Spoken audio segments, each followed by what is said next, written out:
afterward that she wore a thick black veil, a black bonnet, a black silk dress, and a red Paisley shawl.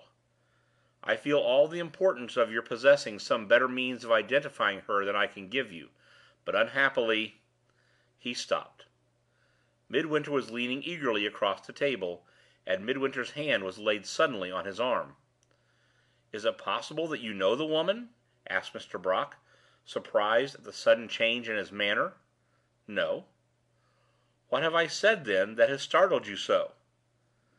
"Do you remember the woman who threw herself from the river steamer?" asked the other. "The woman who caused that succession of deaths which opened Allan Armadale's way to the Thorpe Ambrose estate?" "I remember the description of her in the police report," answered the rector. "That woman," pursued Midwinter, "moved gracefully, and had a beautiful figure. That woman wore a black veil, a black bonnet, a black silk gown, and a red Paisley shawl."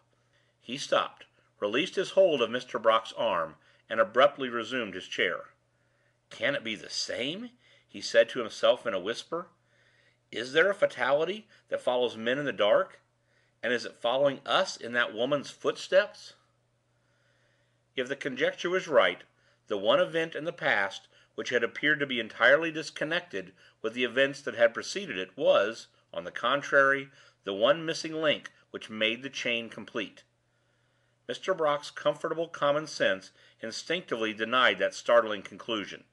He looked at Midwinter with a compassionate smile. "My young friend," he said, kindly, "have you cleared your mind of all superstition as completely as you think? Is what you have just said worthy of the better resolution at which you arrived last night?" Midwinter's head drooped on his breast. The color rushed back over his face. He sighed bitterly. "You are beginning to doubt my sincerity," he said. "I can't blame you." "I believe in your sincerity as firmly as ever," answered Mr. Brock. "I only doubt whether you have fortified the weak places in your nature as strongly as you yourself suppose. Many a man has lost the battle against himself far oftener than you have lost it yet, and has nevertheless won his victory in the end. I don't blame you, I don't distrust you. I only notice what has happened, to put you on your guard against yourself. Come, come, let your own better sense help you, and you will agree with me that there is really no evidence to justify the suspicion that the woman whom I met in Somersetshire and the woman who attempted suicide in London are one and the same. Need an old man like me remind a young man like you that there are thousands of women in England with beautiful figures, thousands of women who are quietly dressed in black silk gowns and red Paisley shawls?" Midwinter caught eagerly at the suggestion, too eagerly, as if it might have occurred to a harder critic on humanity than Mr. Brock. "You are quite right, sir," he said, "and I am quite wrong. Tens of thousands of women answer the description, as you say. I have been wasting time on my own idle fancies, when I ought to have been carefully gathering up facts. If this woman ever attempts to find her way to Allan, I must be prepared to stop her." He began searching restlessly among the manuscript leaves scattered about the table, paused over one of the pages, and examined it attentively. "This helps me to something positive," he went on.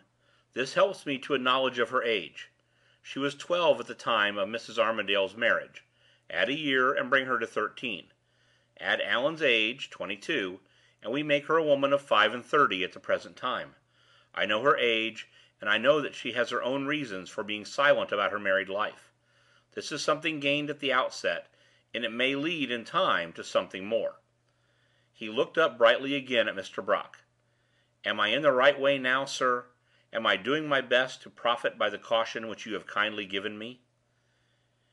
"You are vindicating your own better sense," answered the rector, encouraging him to trample down his own imagination, with an Englishman's ready distrust of the noblest of the human faculties.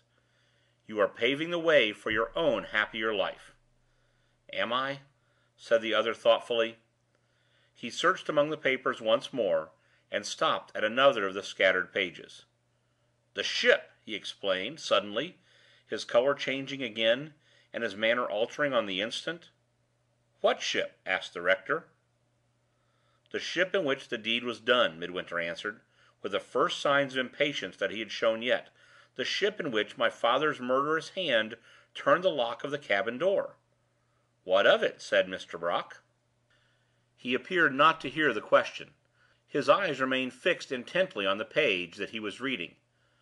"A French vessel, employed in the timber trade," he said, still speaking to himself.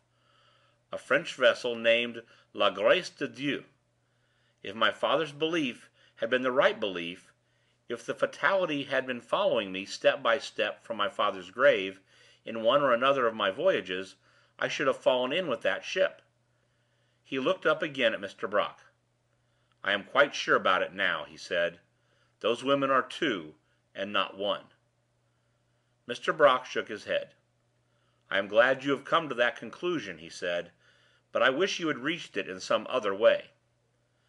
Midwinter started passionately to his feet, and, seizing on the pages of the manuscript with both hands, flung them into the empty fireplace. "For God's sake, let me burn it!" he exclaimed.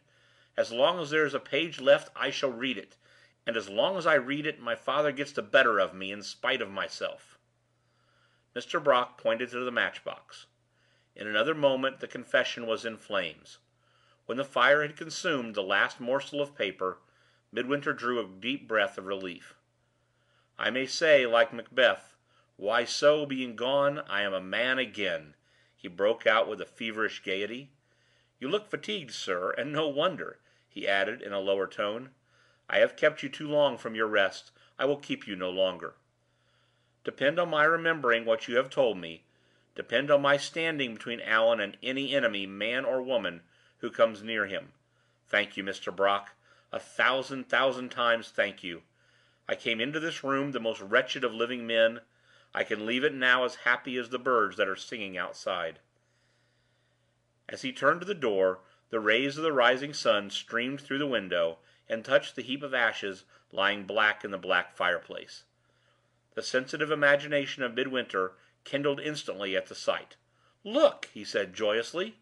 "The promise of the future shining over the ashes of the past!" An inexplicable pity for the man, at the moment of his life when he needed pity least, stole over the rector's heart when the door had closed, and he was left by himself again. "Poor fellow!" he said, with an uneasy surprise at his own compassionate impulse. "Poor fellow!" End of Chapter 2, Part 2. Recording by Alan Winterowd. Boomcoach.blogspot.com